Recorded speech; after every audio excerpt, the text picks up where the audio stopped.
Do you know how many wives George C. Scott had? I can't even imagine. Come on. 5. Right, he was married. Do you know how many heart attacks he survived? 3.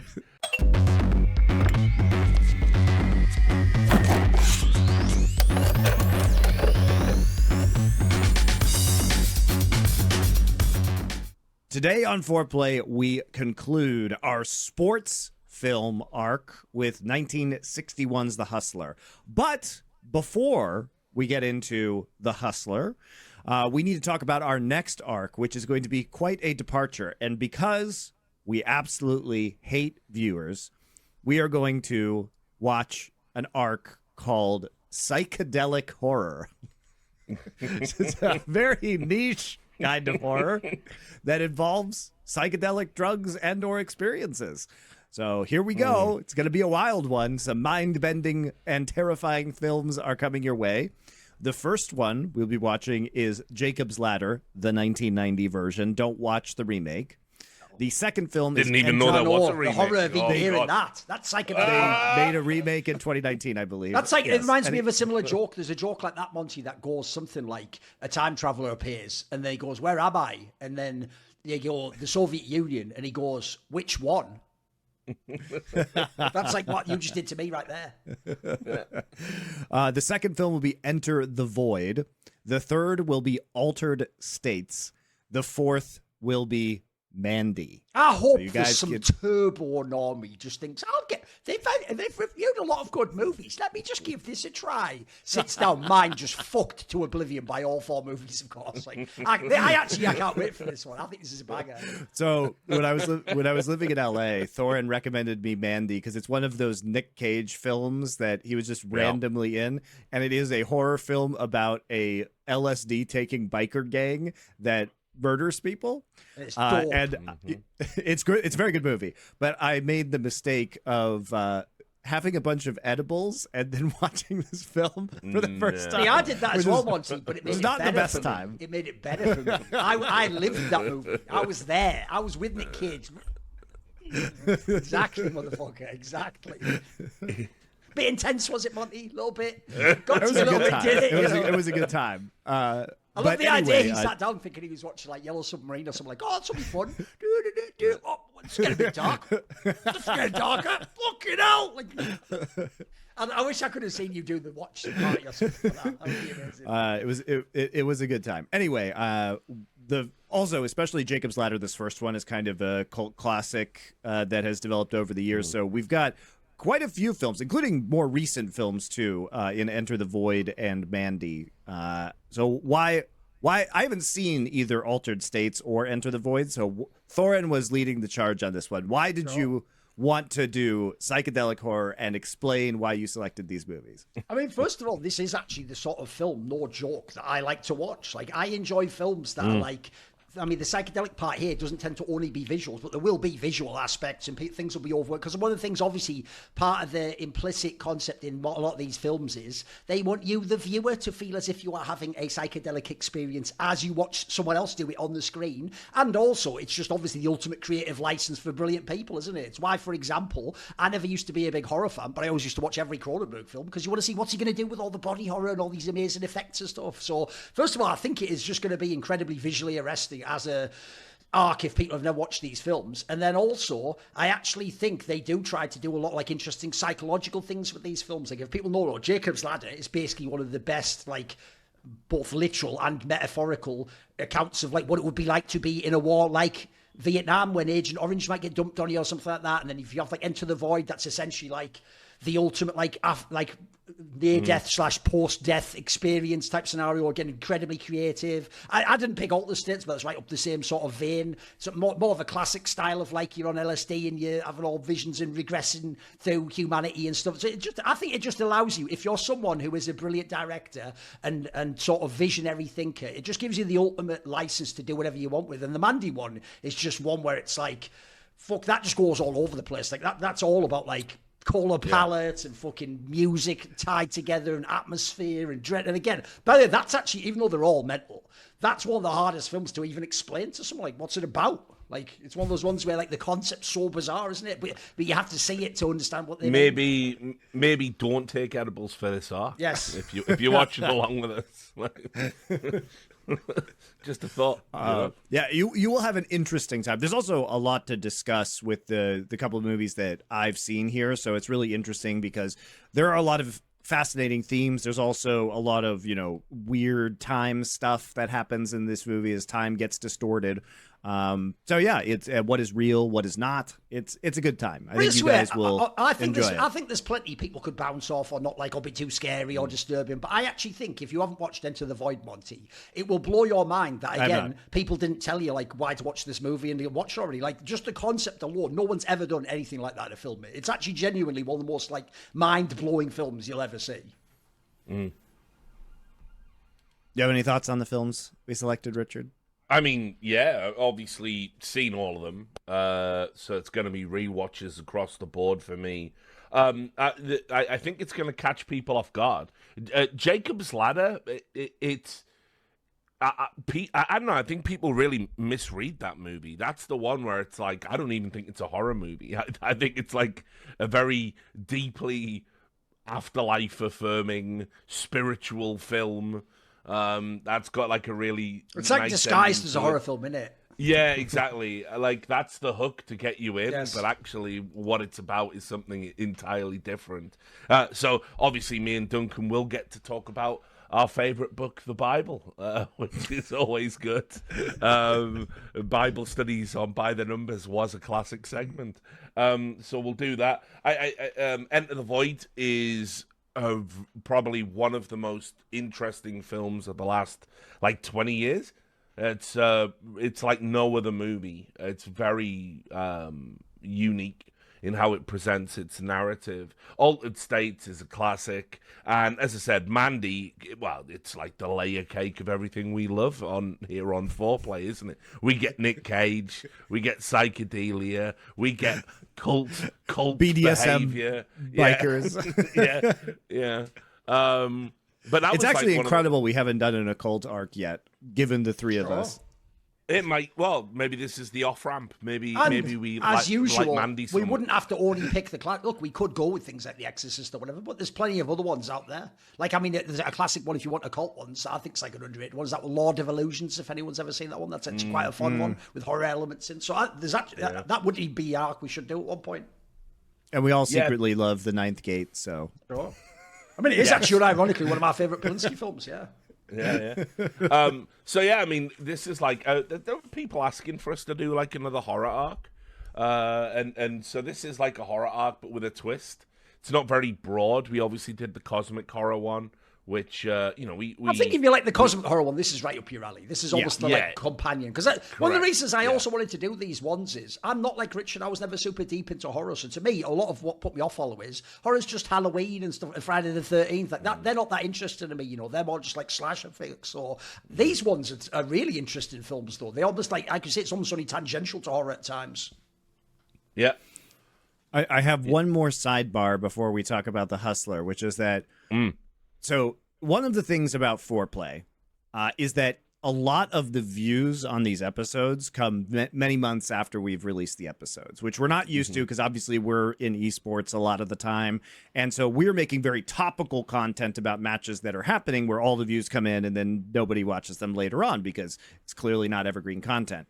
But as a result of this, guys, we have some shorts out there that are running around, including one about the 13th Warrior, where Richard is telling everyone that the main actor is very bad. People get really angry about that, Richard. And it's like, it gets hundreds of hits every day, and people get big mad. And hilariously... Yeah, everyone says I'm an idiot.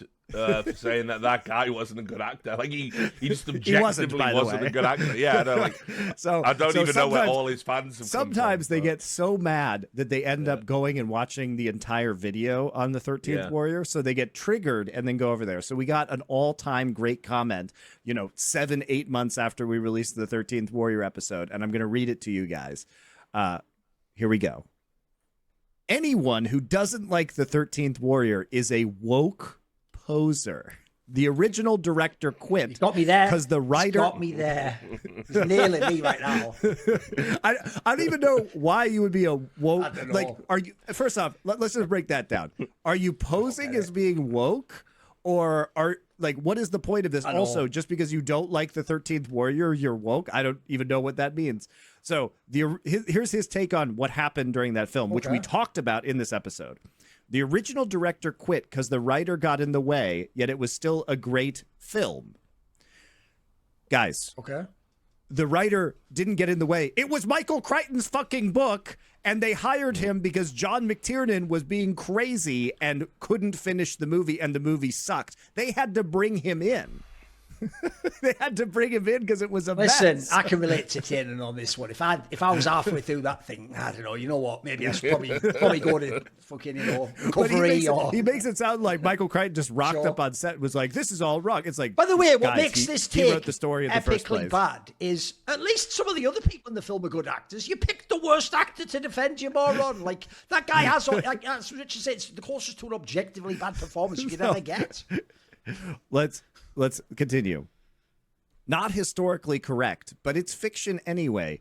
Willie and his bagpipes need to calm down now, homie. Thinks he's the Glasgow Scorsese.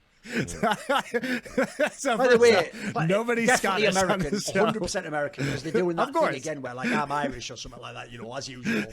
I just like the phrase "homie thinks he's the Glasgow Scorsese," which is actually funny. Tell you what, he wouldn't meet me on the main streets of Glasgow. Fuckface. But that was one of my favorite comments that we've ever gotten all time. Just the complete drivel. It's nonsense, isn't it? Especially because, by the way, Glasgow is one of the most hardcore fucking Scottish accents ever. Like, spoiler, you wouldn't even know what I said if I was from Glasgow, you idiot. I believe Kira, who actually is on our other show, is, and every comment's like, I can't understand this guy. Which, by the way, is just part of the charm, in it. It's funny. So, anyway, I hope you guys enjoyed that particularly good comment of the Legion of 13th Warrior Defenders. Since we're doing this, right, like it wouldn't be just any excuse not to start the episode. The fucking comments on Night Moves, by the way. Oh yeah, did you see this, Monty? They all fucking vibed with him somehow. He like turned the fucking. No, there are some people who hate. There was a shocking amount who was like vibing. Like, this is a really good film. It was film. 50-50. It was 50-50, boys. As it should be. Basically, like at least one of you, based on that, should have vibed with the film. Monty saying, "Oh well," I was half in, half out on it. It's an interesting thought experiment. It's nice to think about. Not it so was much in to the watch. Context of film noir. Is it an enjoyable movie to watch though? No. Well, 50% of our fan base thinks you're wrong, and also.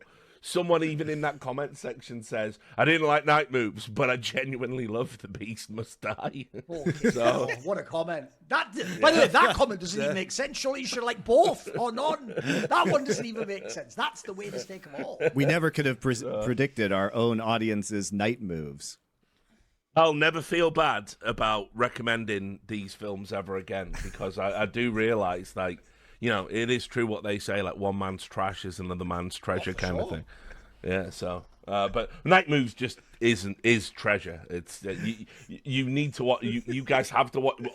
We should do a 1-year anniversary foreplay. Right? I know what we should do. Here's what we do. Are you ready?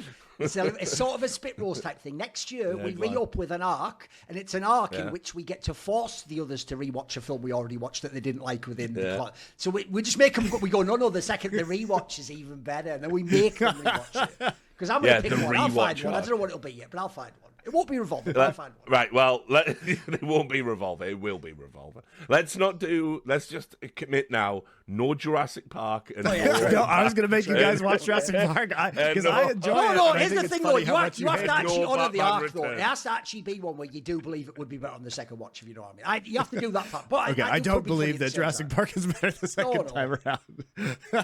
It also is like the 40th time we've all watched it. So. Yeah, that also doesn't work. You have to have a time machine to rewatch it the second time, wouldn't we? That wouldn't really affect it at this point.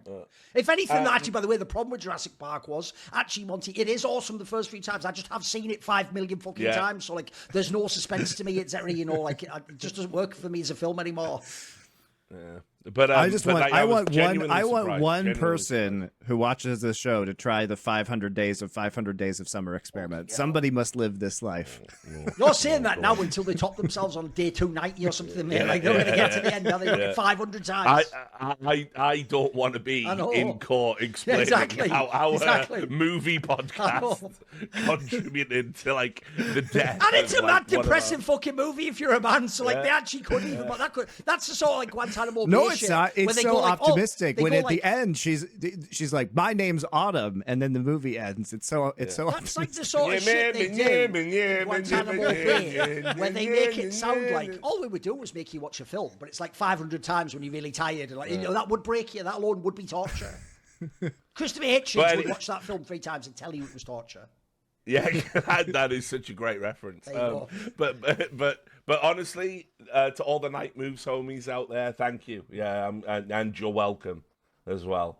What a great Richard's crimes must be stopped. You know, we were talking about doing a night arc, and he recommended a movie called Night Riders, which is a George Romero motorcycle jousting movie. And I looked up the trailer, and then I looked up the runtime, and it was literally 2.5 hours long. And I'm like, Richard, if we do a night arc, we're not doing this fucking 2.5 hour motorcycle jousting movie. If you don't want to see Ed Harris and Tom Savini living their best lives as a medieval Richard, you said it was dog shit.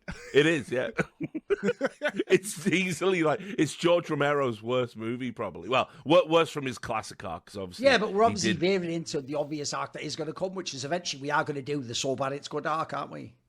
Yeah, I mean, look, Inevitably. Night Riders is I watched it recently, and man alive, it's like it's just such a crazy film. It's just so insane that George Romero made this movie. So if we ever do like our Night with a K arc, then I'm gonna force it upon you guys. Movies can be bad and interesting. Of course, yeah. So. But if you guys do like movies that are so bad they're good, I will recommend not watching the movie, but do watch the episode on Sorceress that Doa and I did, because holy shit, that is easily the worst movie we've watched in the 1980s fantasy film marathon, and it is let's just say incredibly bad. So there you go. And also, there is no sorceress in the movie, so why is it called Sorceress? Nobody knows. Maybe the sorceress was all the friends we made along the way. It's so bad that when they were filming it in Mexico, apparently there was some sort of explosion or fire in the facility, like the warehouse or the vault they were storing the film, so the entire thing had to be dubbed in post. I think they lost all of the audio. It's amazing. All right. So check it out if you like really terrible movies that are very funny. All right, let's talk about The Hustler now. Yes. Which is a great film. A great movie. And something that we've done a lot of, I would say, inspirational films up to this point. Is this film inspirational? It certainly has a lot more depth and texture than the other films that we've watched. It's coming from the early 60s, has an absolute, I mean, dynamite performances across the board. The acting in this film is first class, and basically everybody was nominated for an Academy Award for acting in this movie, although Paul Newman wouldn't even get an Academy Award for decades, even though I think he was nominated for like in 5 consecutive decades for Academy Awards. Well, an interesting fact, his co-star in this movie, George C. Scott, said Paul Newman's performance was nothing special in The Hustler. That's what he said. He didn't break character. What the fuck? Exactly.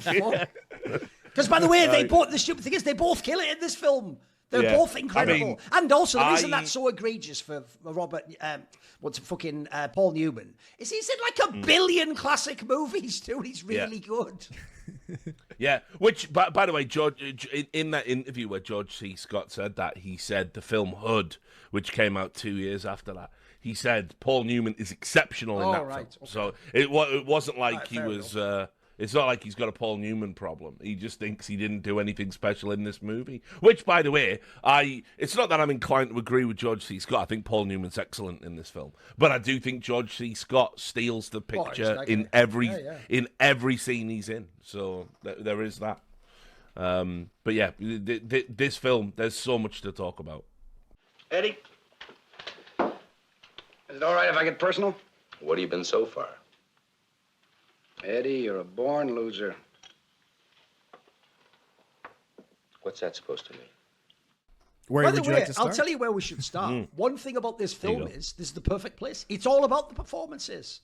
Like Yep. this film, actually, by the way, Monty, could easily be a fucking play. Like, it's essentially got like 5 characters in it or something. Everyone else is just And in like it for like a 3 scene. locations. Yeah, and the joke is one of them is Minnesota Fats, who barely talks. He just looks suave, even though, by the way, it's a very famous comedian. He just looks suave. It's a classic one of comedian playing against type, you know. He just looks suave and plays pool. Also, by the way, here's the thing. This is how you know this film is straight fire. I'm not even going to do the thing I normally do on these sports films, which is like, Monty, I've played a lot of snooker and pool. The pool they are doing, it does not exist, mate. Those shots do not exist. You do not hit the pack and make one ball go into the court. That doesn't exist.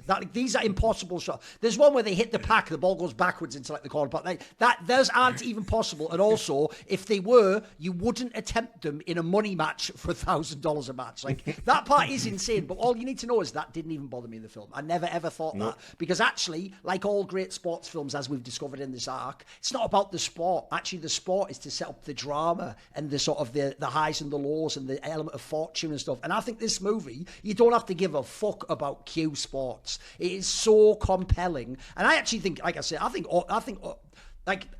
the woman actor, I forget who her name is, she was just all right to me. But I do think George C. Scott and Paul Newman are unbelievable in this film. I think they're mega. Piper Laurie. There you go. Yeah, all right. yeah. I think everyone's good in this movie, and it's got everyone's cult hero. If you follow like the history of movies, there's someone in this film who was a real life sports star, right? Well, not star. That's definitely overselling it. Who starred probably in across the 20s, 30s, 40s, and 50s. It's almost like it's insane to think this person was in all of these like great movies. And it's a guy called Blue Washington. He plays you thought I was going with Jake LaMotta, but Jake LaMotta's in this film too. He plays one of the Jake LaMotta's that big barman who goes, "Check." That's Jake LaMotta. But anyway, he owed the mob money or something. Why is he doing that one scene? Like the fuck? Jack. Yeah, he's just there, right? But anyway, yeah, you know the black attendant with a limp in the at the start, literally in the opening scene. Oh, right, yes, okay. Yeah, he is a guy called Blue Washington, and Blue Washington, right, was he played baseball. He's a professional, former professional boxer who had one of the coldest lines ever. By the way, if you go look this up, it was mentioned he was friends with Woody Strode, who we talked about in Spartacus, and. When he was a pro boxer, so they did an interview with him in like the LA Times, and they said just how bad of a fighter were you? Meaning bad, like the good bad, you know? Yeah, like and he said, well, you tell me, Mister. All I'm gonna say is when I stopped fighting, they closed up the graveyards. That's fucking sick. What a fucking line. But anyway, he played in the black leagues because obviously it was all racially segregated in baseball. Is that what they were called? Oh, fair enough. I'm not going to say that. Means. Of course. Yeah, just doesn't roll off the tongue for me, to be fair. Right. So anyway, You all know you guys know what he Spoiler, means. just Okay? look up what the word is in Spanish. Just look it up what they're there you called. go. All right. Anyway, continue. So anyway, he was a baseball player in those leagues for like 5 years, and then he became like he wanted to be an actor, and so basically, go look at his fucking uncredited film roles. He's in King Kong. He's in Gone with the Wind. Like if there's like a seminal historical movie.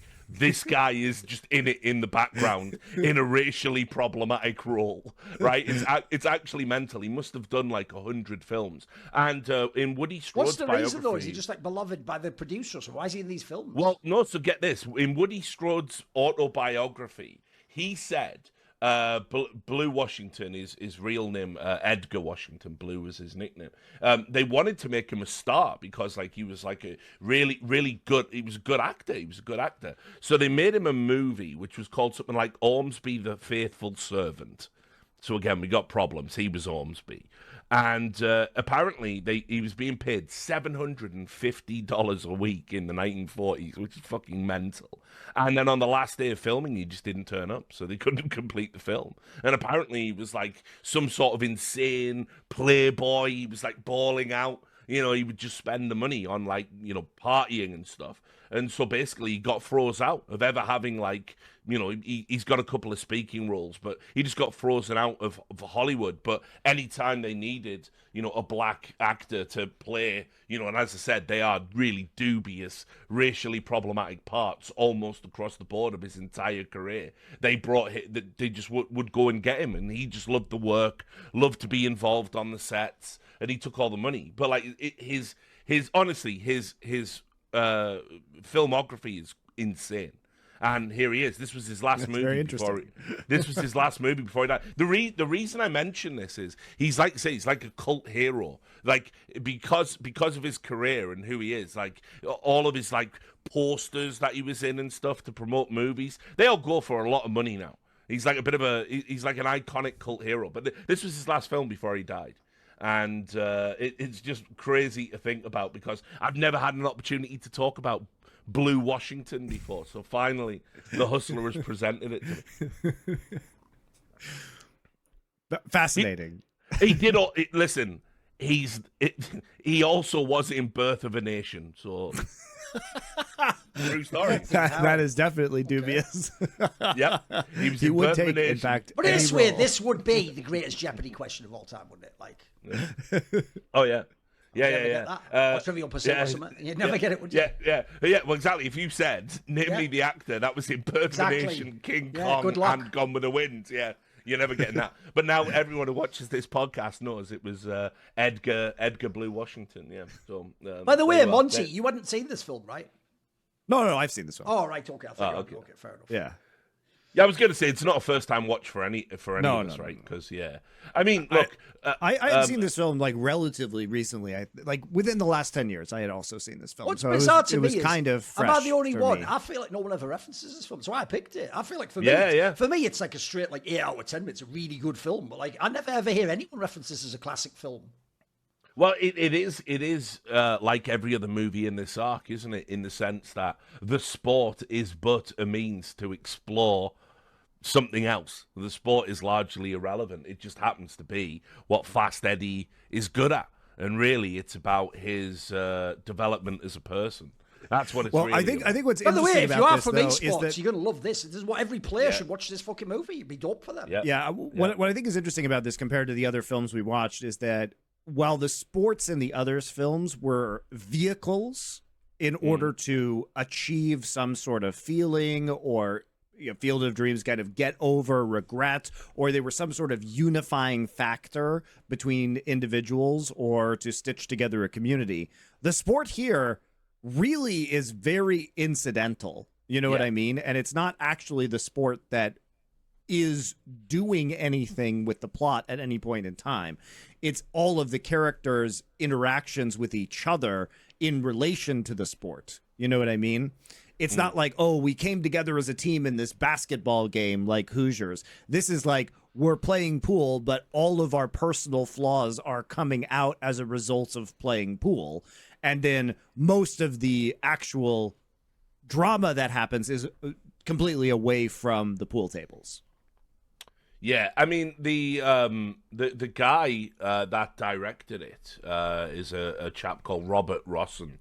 He said that he considered it autobiographical, not because he was a pool guy, but because he was investigated by the House of Un-American Activities back in the McCarthy investigation, and he snitched.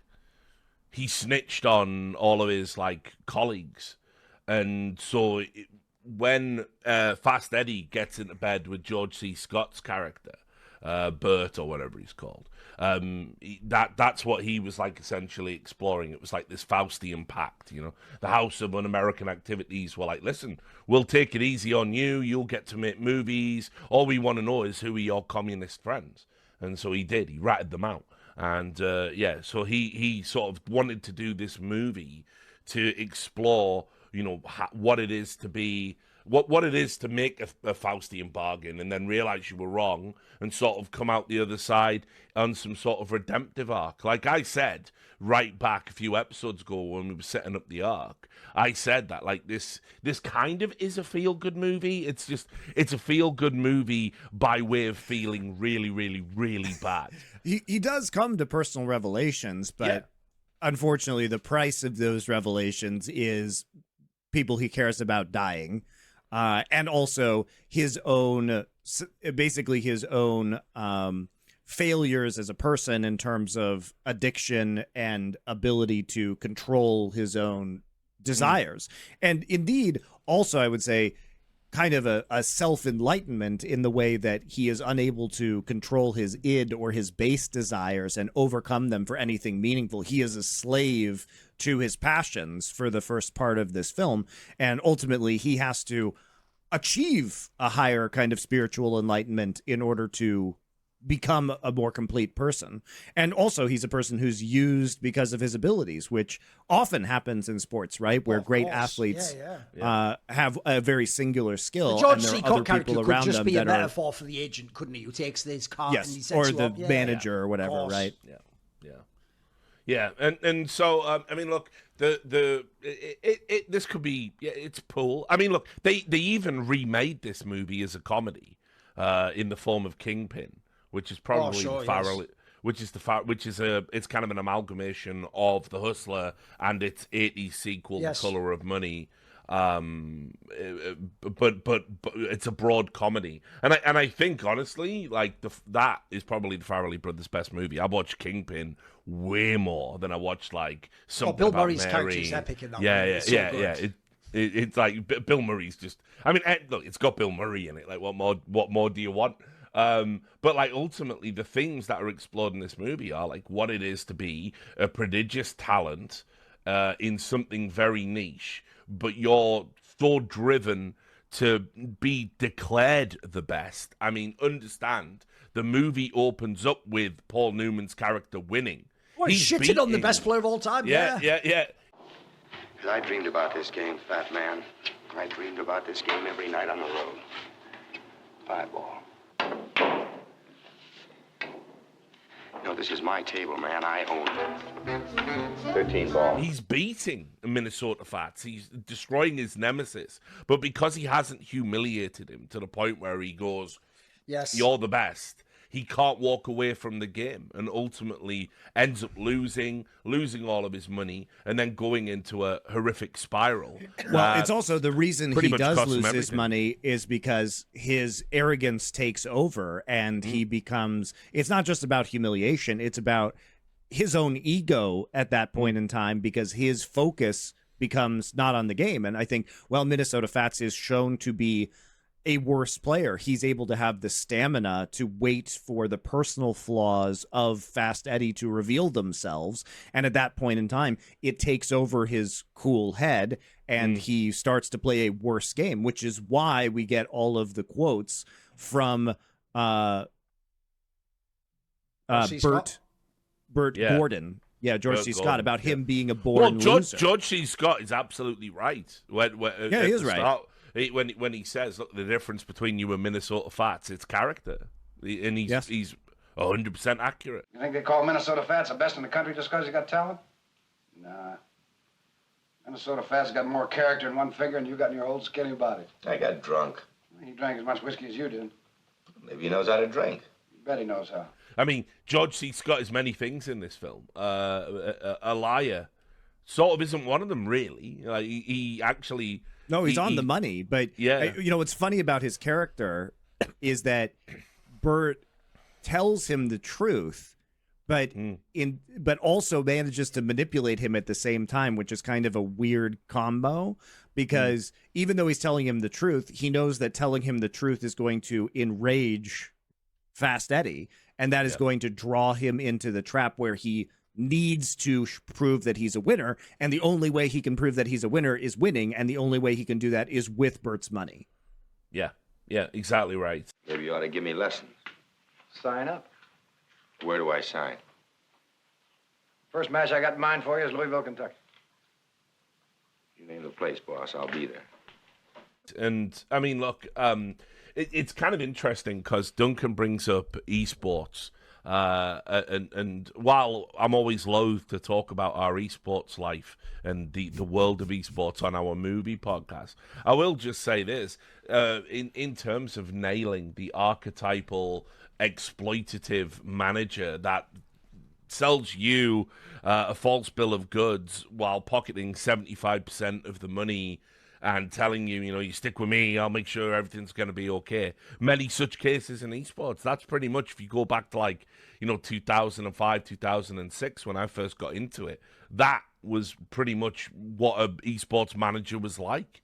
There was a lot of young guys essentially being told, if you want to play video games for a living, you do this, but, we're going to have to put you on this money and not a lot of sponsors and blah, and I'm taking all the risk. And it was like, oh, yeah, okay.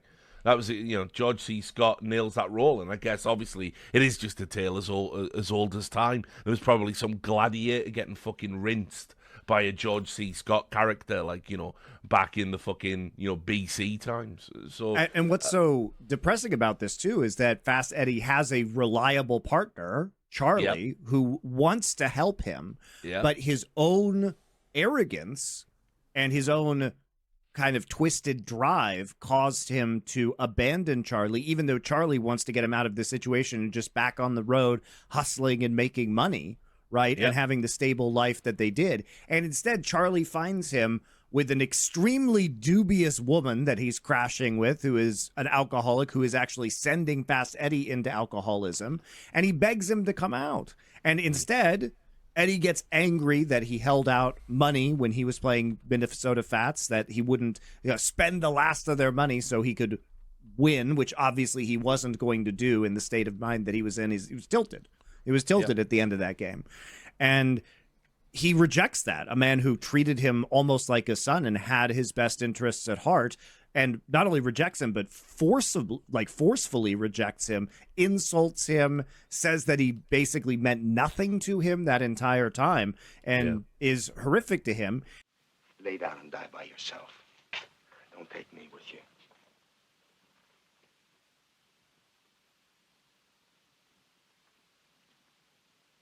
Just like that? Yeah, just like that.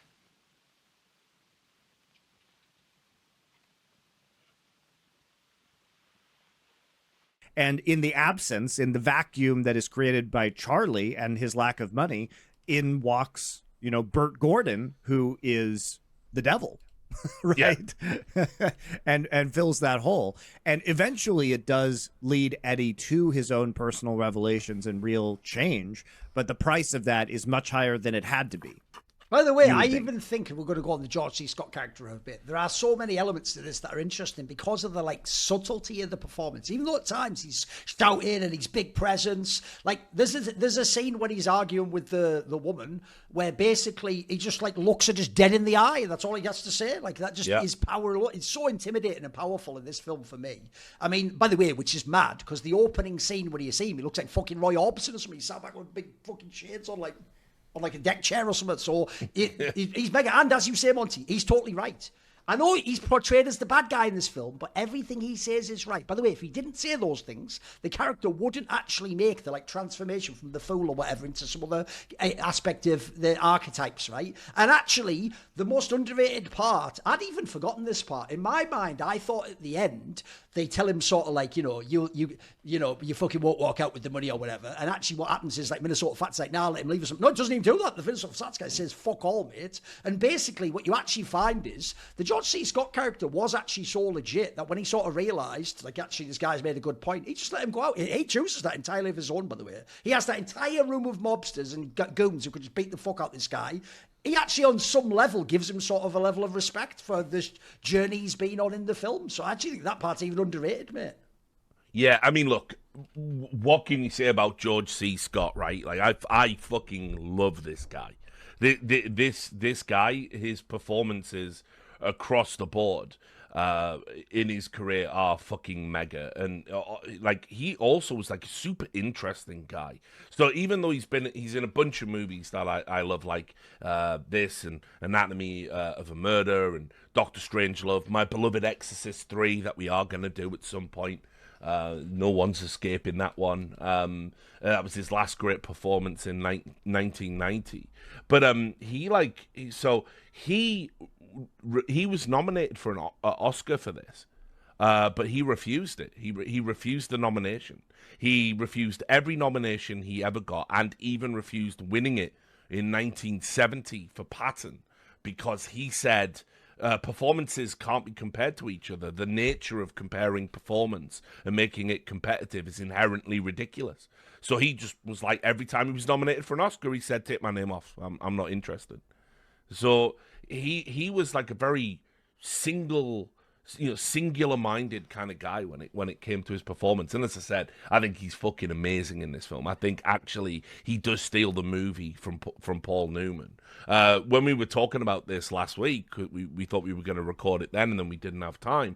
Duncan made a great point, which is like Paul Newman is drop dead gorgeous. He's like a super good looking guy, and this movie's black and white, so you don't even get to see his fucking piercing blue eyes. Point, but it is a great point. Oh, okay, yeah. No, I said it's funny, like Paul Newman. It's because he became iconic almost as like a heartthrob, didn't he? Yeah, he became iconic in the black and white era, but nobody actually was able to see how striking he truly was. And I think like his ice blue eyes, it's the thing that everybody remembers. You can't even see them in this film. And in spite of that, just his charisma, just his facial expressions, it just oozes off the screen. He's so compelling. He's so good looking. Yep. He feels so real in the way that he reacts to things, and the way he has this haughty air as he goes to the pool hall. I mean, he just doesn't even seem like he's acting. He just feels like a real person. Fats, let you and I shoot a game of straight pool. $100? Well, you shoot big-time pool, Fats. I mean, that's what everybody says, you shoot big-time pool. Let's make it $200 a game. Now I know why they call you Fast Eddie. Yeah, and I feel that way about George C. Scott in this film. I think he is the only criticism I would have for this movie is he's not on screen enough. I mean, like for a movie with such a good supporting cast, it really ultimately just is Paul Newman moving from room to room. Feels like Paul Newman is never off camera, right? Like he's always in the shot. Meanwhile, you've got like, Jackie Gleason, who like he doesn't even have much to do, but what he does, he kills it. Remember, Jackie Gleason, by the way, they were earmarking him for more dramatic roles, but because he had such a stellar comedic career, they huge television career. Career. Like people didn't want to cast him in dramatic roles. I mean, I think William Friedkin ran into this. I think actually, because we did the French Connection, I think his original casting choice before Gene Hackman was Jackie Gleason to be Popeye Doyle. I think that's true. Which is crazy to think about, but that's how highly rated he was as an actor by like industry people. But obviously producers and what have you didn't want to cast him in those roles. They didn't think he could sell it. Meanwhile, as I said, George C. Scott is just fucking mega in this film. I mean, like in terms of nailing this sleaziness with an undercurrent of menace. You really understand that George C. Scott, he is a fucking shark, man. Like, I love the line where the woman goes, "You own all the tomorrows because you buy them today and you buy cheap," and he just goes, "Nobody has to sell. Nobody has to sell." By the way, that's 100% a piece of life advice right there. You don't blame the person who just offered you something. You said yes. You said yes, you fuck. You didn't answer my first question. For whom? Today for me, tomorrow for himself. No, there's no tomorrow, not with you. You own all the tomorrows because you buy them today, and you buy cheap. Well, nobody has to sell. Yeah, correct. I mean, look. It's actually quite a wise film. Yeah, he sports World Cup. You own all the bags. You know what I mean? But anyway, yeah. George C. Scott he is totally believable as somebody in that kind of world, like somebody that has money, has means, uses people to make more money and to get more means, and can identify opportunity, has the capital to move on it, but also he just doesn't place any stock or any value in like human life. He just doesn't care. I mean, like also, talking about Laurie Piper, the female role in this, right? It's not just a cheap love interest. It's actually like really elevated beyond that, because I mean, first of all, it's why it's so big at the end. He says he loved her, but only when she's dead. Yeah. That's actually kind of a big moment. I loved her, Bert. I traded her in on a pool game. But that wouldn't mean anything to you. Because who did you ever care about? It really is. And it's like, so I want you to understand, we're talking about a movie where Paul Newman, classic, gorgeous, handsome, romantic lead, falls in love with a woman who had polio. There's, again, like, just wonderful little bits that they just drop in. She's probably, like, in her late 30s or early 40s. Not young. And she's an alcoholic. She's living off of money from her father that her father sends her every month. And yet, she has all these downsides, and yet she really cares about him, and she nurses him back to health when Gordon ostensibly sends the goons after him to break his thumbs. Also, think how important that line early on is. It's actually like a slept-on line. It's when, when he initially goes back with her, and then he like starts kissing really aggressively, and she goes, "You're too hungry." That literally sums up this character in life. Yep. Flake, you're too hungry.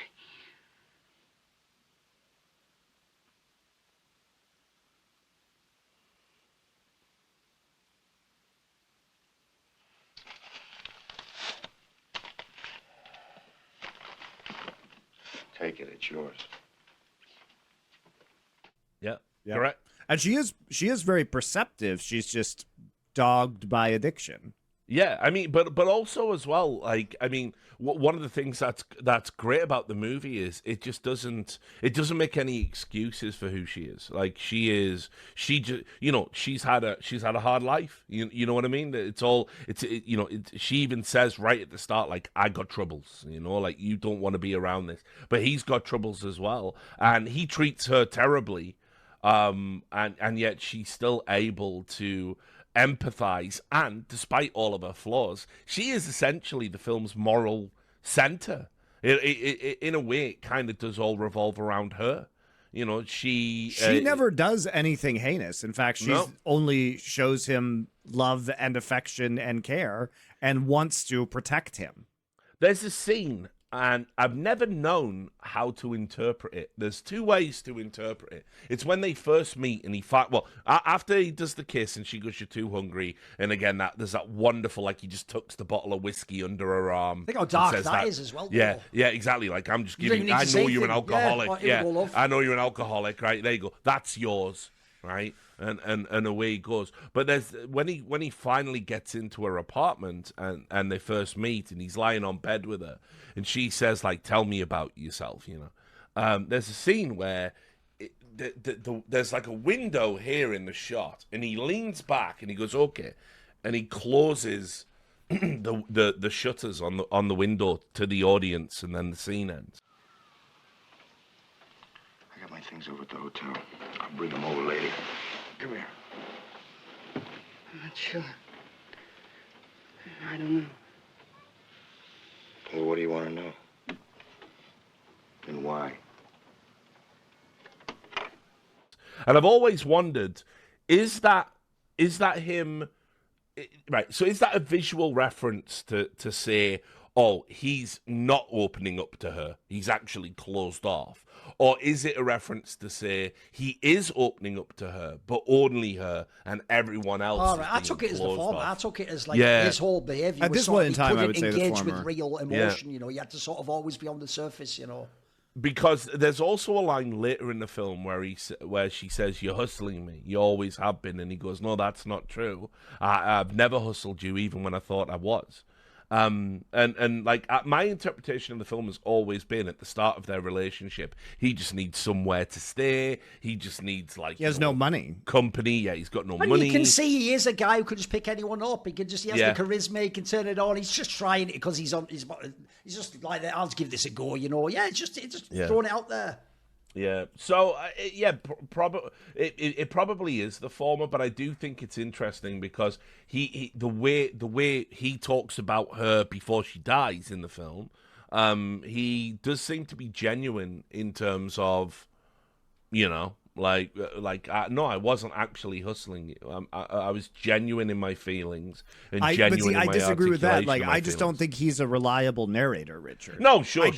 I do think he was hustling her, and he has felt bad about it, and perhaps he has come to revelations that have changed him. But it doesn't mean that wasn't his intent when it was happening, which I think it absolutely was. Yeah, that's fair. But I just think he was a piece of shit at the beginning, and it takes her death to unshitify him.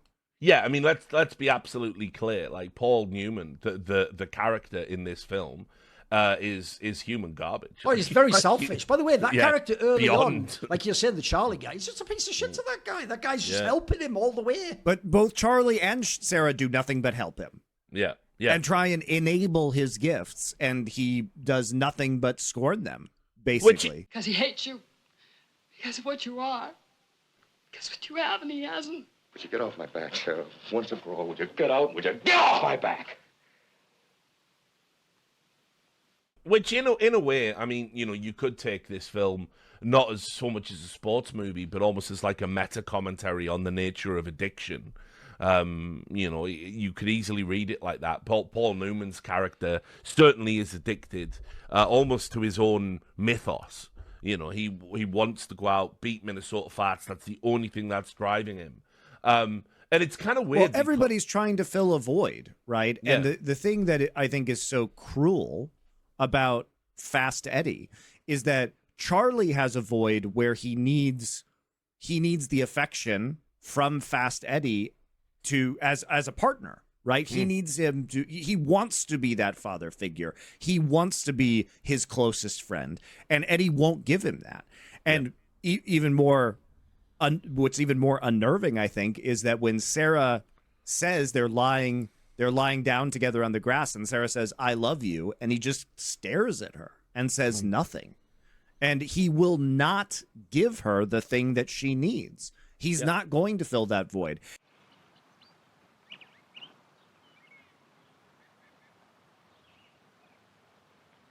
I love you.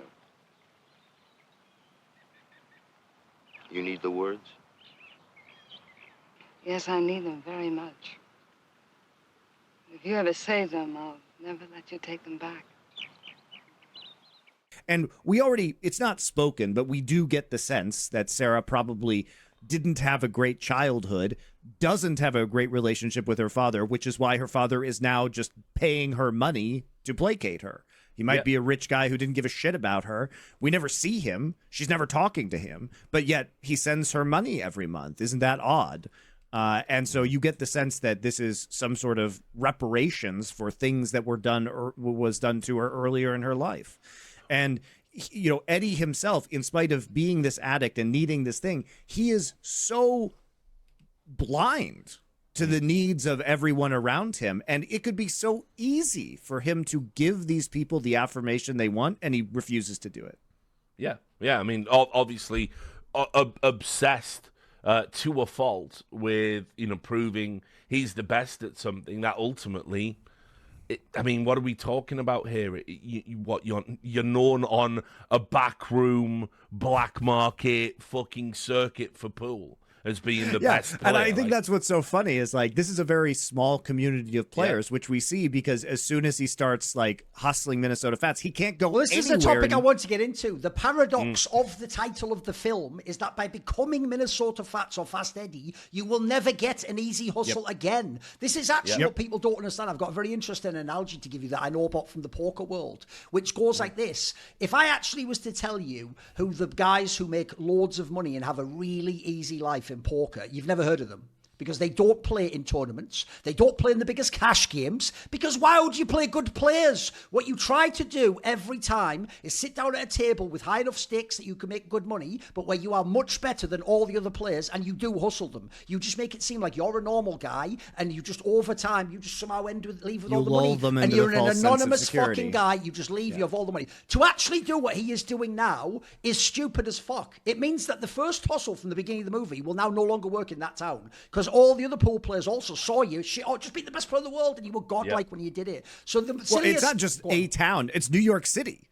I mean, he does it in the middle of New York City. That's where Ames Pool Hall is. That's where he's playing Minnesota Fats. So he can't play in New York anymore because he did this, right? He can't just go to all the other pool halls. Like everybody in New York City now knows his bullshit. But this is what I wanted to get to, because this is actually, believe it or not, no one will get this because they'll think it can't be the case, right? It's famous people think in poker, the breakdown goes like this. If you want to be famous, you play tournaments, which, by the way, aren't even purely based on skill because they have elements like you can go all in and any random dickhead can beat you, and it's not like based on do you win over the odds because it's do you win the tournament or not. It's not about if you have the right odds on that hand, it's about if you win it. Whereas cash games, classically, are just about do you make the correct decisions, and over a long run, do you win? You can have a bad session as long as you play well. In the long run, you will win, and also you can obviously, like I say, scout your opponents in a cash game. So the perception goes that, like, if you want to be famous or it's free go, you play the tournament. If you want to be a real poker player, you play cash games. But what you won't know, Monty, and it's crazy, is this exact behavior has happened a million times with some of the most talented poker players ever,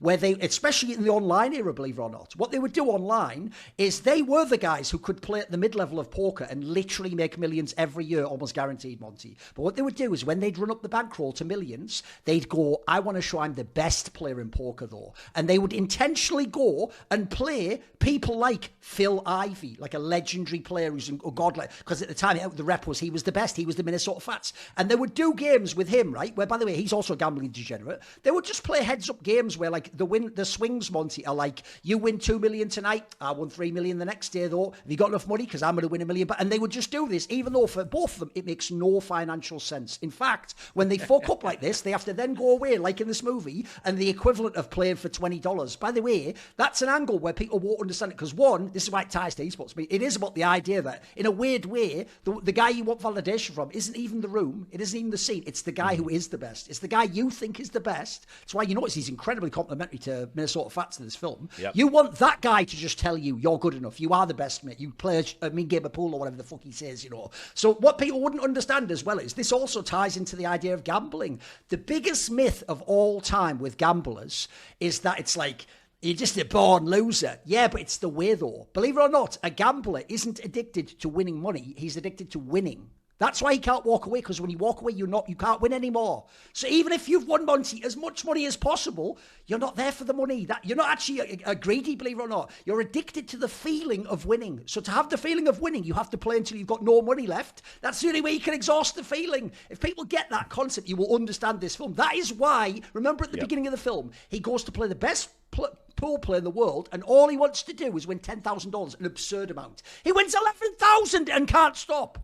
And by the way, to just highlight what a piece of shit he is to the Charlie guy. You know, the Charlie guy holds out a few $100. I'm supposed to get fucking half the money. I should have had $5,000, and you're now mad at me that I didn't give you every cent to piss out. Because, by the way, if you understand what I just said, he was never, ever going to leave up, Monty. Unless, bizarrely, the Minnesota Fats character just went, yeah, you win, I guess, which hasn't been established. The whole character of him is like the veteran player who knows it isn't just about starting hot. It's about going the course, isn't it? And taking them in the deep waters. And that guy's, the whole point is that guy is never going to say you win. Yeah. He is never going to. So you actually even sort of on a masochistic level know he's never going to do that. It doesn't matter how good you are. They even try to show that he is actually... This is why the clever thing about the film isn't that he, like, Karate Kid levels up in pool. He's already the shit. He's already unbelievably good. He's at already pool. better when he's not tilted. But the problem is, it's not just about pool. Like, here's another thing, mate. Notice how in the film, Monty, it's only when Minnesota Fats is like, "Go get me some alcohol," and that's when he starts going, "Yeah, and get me fifth of bottom." That's ego too, bro. He now wants to show I can also rinse you while I'm pissed, isn't it? Which, by the way, the joke is that's the hustle of the movie. Is that Minnesota Fats draws you into his type of a game, so at the end you always fucking lose. The joke is because you can lose 50 times, he gets you on the next 100, doesn't he? It's in his name. That is the hustle, is that he can outdrink you because he weighs more than you. Right? Even that small point they make, that he does that psychological trick when it becomes morning, that he goes and has to shave and cleans himself off, whereas you see Paul Newman on the stool, what turns it? That, like, psychologically refreshes him and makes him come alive and anew. And you think to yourself, that's not a big deal. That is essential to this film. Because the weirdest thing about the film, by the way, is Paul Newman is a fucking terrible hustler. He only pulls off one hustle at the beginning of the film, which, by the way... It's only because of Charlie. It's just fucking York. He's Gene Hackman in Night Moves. He only solves one That's the mystery. easiest hustle ever, by the way. And that one's just pretending to be drunk, mate. And I've got a quick angle for you on that, though. I have got one funny anecdote for you about real hustlers. Because, by the way, if you actually were Fast Eddie, you'd just do what was in the beginning of this film the whole time. Like, as you say it, as soon as he plays Minnesota Fats and loses, he can't even fucking hustle in that town anymore. And this is why he's also a terrible hustler, Monty. He then does hustle some people, then his ego gets involved, so he has to show them he's 1,000 times better than them, so they break his fucking hand. Like, this guy is dog shit at hustling. The one thing about being a hustler like that is you're supposed to care about the money more than the ego of I'm known as a good player. You're supposed to make yourself look stupid. I'll tell you a real story of a hustler that is God tier. This should be in a movie. There is a legendary poker player, dead now, called Amarillo Slim. He was one of the early World Series of Poker champions. And he used to, because back in the day there was fuck all money in tournament poker. It was just cash games or whatever. And what people used to do is, a lot of people won't know this, if you were a poker player, you did everything. You played pool, you played fucking cards, you had everything that someone would gamble on, you were versed at, because you had to just go town to town and actually hustle. So there's a baller story that goes like this, Monty. What he would do is he would play people in a bar, a bit like the beginning of this movie. He'd lose the first time. Then he'd fuck this, I'm do it again, and go again, double or nothing. Then he'd lose by a little bit, Monty. So then what he'd say is he'd go like, "Oh, you're just getting fucking lucky. You guys are fucking trash. I bet I could beat you with that broom in the corner over there." And then they would all bet insane money, and he would beat them with the pool, with the broom, because the joke is, Monty, he used to practice with a broom every day. That's the hustle.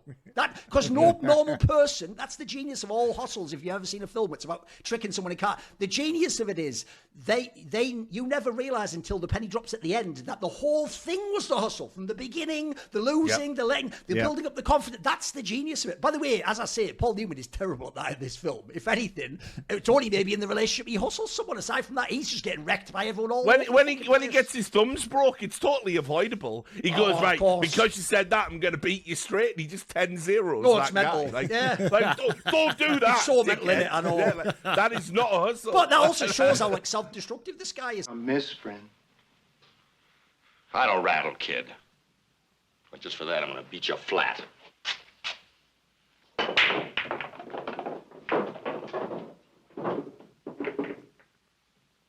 That's one.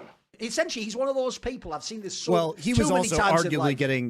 he was also arguably getting hustled by Bert because those were his thugs, and they could have just been told to break his thumbs the entire time because the long game was but I have also crippling seen him, so he would come back to Bert Gordon. I've seen too many right? people, and by the way, a million people in esports like this. Their talent is so prodigious. Here's where it's the curse to have talent. It lets you get away with things. So what they do is they always push until an external force pushes them back.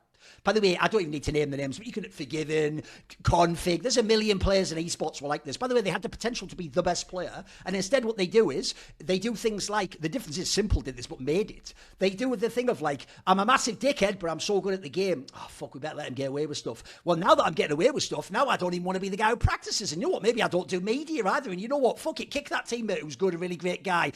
And eventually, just like in this movie, talent isn't enough, mate. Eventually, people will just go, you know what, actually, you're the problem. Fuck off. And when that happens, by the way, also, you'll burn all your bridges. This is why I actually think this movie, I said, especially if you're a player in esports, this should almost be like part of your culture to watch this fucking film. It's like that Mike Tyson quote where he said, God punishes you by giving you everything you want to see if you can handle it.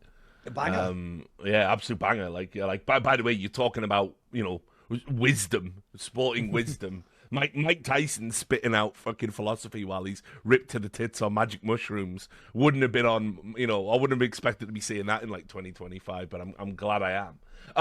Look, because this is as an episode is going to be a great self-indulgent one for me. I also want to tell you about something else, and it's a sidebar, but it's also relevant because it's a way to explore the same themes. Through ultimately the same story, just with a slightly different outcome. Right, so this came out in September of 1961. In October of 1961, there was an episode of The Twilight Zone, my favorite TV series of all time, called A Game of Pool. And it's about a pool shark who is obsessed with beating a player called Fats Brown, right? Stop me if this sounds familiar. But he can't beat him because he died like 16 years ago. Basically, in the episode, Fats Brown comes back as a spooky ghost. It's Field of Dreams, Table of Dreams. He comes back. It's Ghost Pool. And anyway, like it's Jack Klugman plays the lead. So he plays this like legendary game, and it's straight pool like it is in this movie. He plays this legendary game, and he beats Fats. He beats him clean. And then Fats when he loses says, "Thanks, I'm like thanks for beating me," and he just like force ghosts out. And Jack Klugman's really angry because he thought there was going to be more to it. Anyway, he's going to get what, ghost confetti and ghost fireworks? Yeah. He thought it was going to be more, but anyway, fast forward to Jack Klugman is now dead. And he's having to come back from the dead. His eternal rest is continually interrupted by pool players demanding that they beat Jack Klugman. And so he has to come back and, for fuck's sake, and he never loses. So he's so in a way, it really is a good episode. It's one of those where it's like, they remade it in the 80s series as well. There's an 80s version. Interestingly enough as well, for the casting for that, the Fats character was played by Jonathan Winters, who himself, like Gleason, was a big, funny, fat guy from American comedy.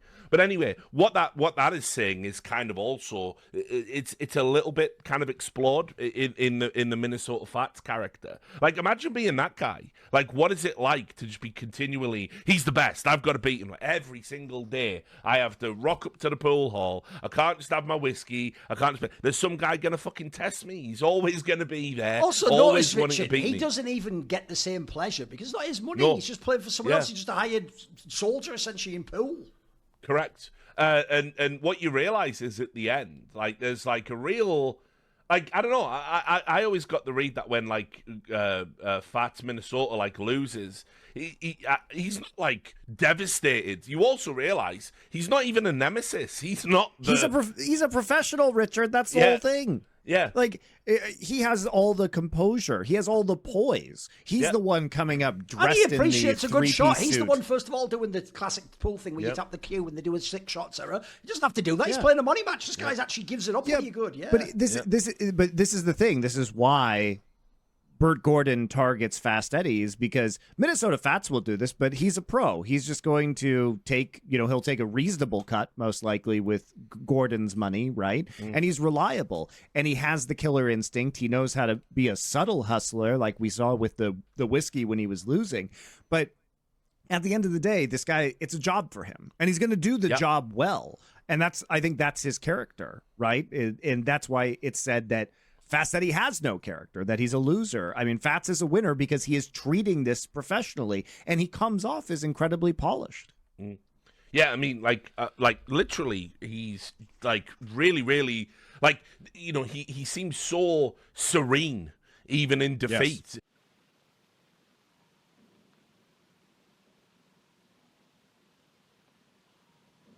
Fat man, you shoot a great game of pool. So do you, Fast Eddie. And Paul Newman, like, saying to him, "And you, fat man, you shoot one hell of a game." Why are you wailing on him still? Like what more's he got to do? Like, just to get it. Also, this is one of those hilarious times where a man who would probably not be considered fat today is just being called fat constantly throughout. I mean, look, it is classic how the standards of obesity have changed over time. Like, by the way, as a big guy myself, I could easily have been cast in the Jackie Gleason role in this movie, you know. So, but look, I think you know, everyone is great in this movie, but what it's actually saying is a pretty profound statement about, like, you know, what even is winning? What does victory look like for you? And what the movie is saying ultimately is, yeah, you can beat the Fats Minnesotas of this world over and over and over again, but ultimately the real winning is what it is to become like a person, what it is to, you know, actually engage with your own life. And instead of letting these, like, external forces like obsession, addiction, you know, whatever it is, like, control you, and to be the master of your own destiny. I mean, but by the way as well, there's no real difference in terms of what's happening in the matches. There's no real difference between the beginning and the end, except Paul Newman is, like, you know, he's fucking self-actualized at that point, isn't he? He's like he's really got there to the point where it's like, you know, ultimately, victory isn't worth somebody's life. It also shouldn't be the dominant force. Like, I do know I'm good enough to beat Fats Minnesota. I don't need him to break down and beg me to stop. I don't need any of these things. I'm coming in, I'm proving it to myself. It's not even about the money, although I am going to take the money on the way out the door. I'm not going to pay. I'm also going to fucking alpha George C. Scott. By the way, in don't his you own think manner. that's weird, Richard? That's the one part of the movie. Look, I get it's a classic black and white, good and bad, but that's one thing I don't get. It isn't really this film. That's almost a hustle itself, because you know what's funny? At the end, do you know what?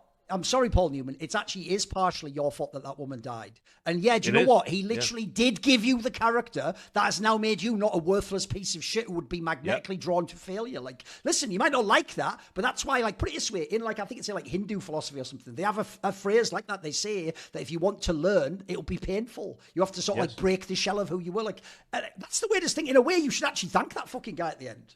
Yeah, absolutely. And, you know, there's a very, you know, kind of like philosophical through road in terms of the plot, which pretty much is about that. Yeah, like how many tragedies are going to have to befall you before you ultimately get your shit together? And it turns out that, like, what happens to Sarah in this film is ultimately, you know, it's the straw that breaks the camel's back, which is kind of interesting as well, because like, by the way, for 61, the nature of her death would have shook audiences to the core, because especially because this is pretty soon after the Hays Code gets dropped, where you couldn't show suicide, right? Yep. So this would be probably one of the most famous on-screen suicides post Hays Code. Yeah, I mean, let's be clear as well, right? So basically, like, if he just chose not to walk home, she doesn't die, right? Like, that's how the confluence of circumstance around her death is, like, really horrifying. But George C. Scott's character comes back after she's already had a bit of a meltdown, and because, you know, she's around high society. She calls them the perverted, twisted, and crippled inhabitants of their world as they move through, you know, like Kentucky and Louisiana, and they're all fucking, you know, hustling shitty billiards games and all of this stuff for 25% of the payout. And she obviously is only gone with Fast Eddie to kind of, like, be his crutch, to be his support. She is not having a good time. She doesn't want to be there. George C. Scott doesn't want her there, and is making it abundantly clear. He's, like, unbelievably cruel to her as well. Like, when Eddie's, like, just got over his thumbs being broke, he grabs his thumbs and says something along the line of, just want to make sure I'm not putting everything on a cripple.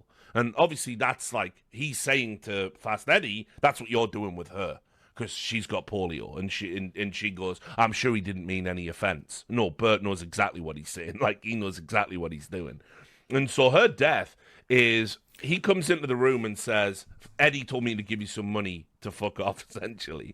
He starts peeling hundreds off his roll, and she goes, put it on the side, that's how it's done, isn't it? You know, in a reference to prostitution. You know, the money doesn't ever change hands. He told me to give you some money. Put it on the bed. That's the way it's done, isn't it? That's the way it's done.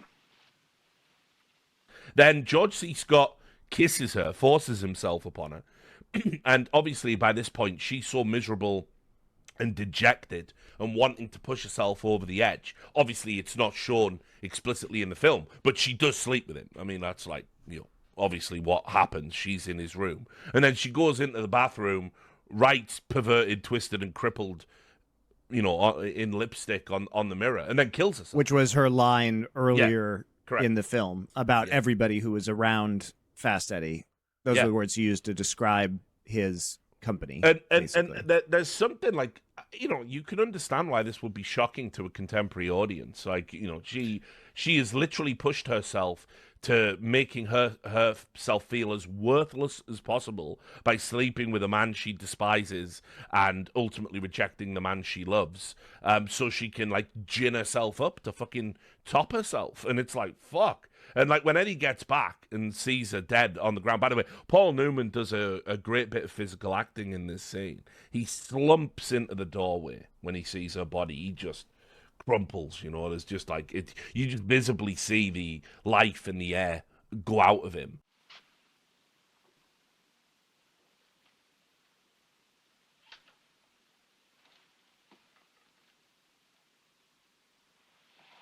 And then obviously when, like, George C. Scott's going, "Now, Eddie, listen, let me explain it to you, Eddie," in his, like, brilliant gravelly voice, like, they end up having a fist fight, and it just fades out, and that's just how that story ends, I guess. Like, she just went on a road trip with a guy she loved, trying to be a good supportive element in his life, knowing that it was going to be bad for her, knowing it was going to suck. She didn't need to do it. She didn't need the money. She was getting her shit together, by the way. She'd stopped drinking for a while. She was writing going to again. school. She was going writing. to school. Yeah. Like, had it all, right? Like, her life was on the uptick, and Fast Eddie just pulled her down into the quicksand, of his own fucked up failing dreams. Like, and it cost her her life. She topped herself. So it's fucking her entire arc in the movie is like great. I like to say she is the moral center of the film, and her story arc is it's one of the most compelling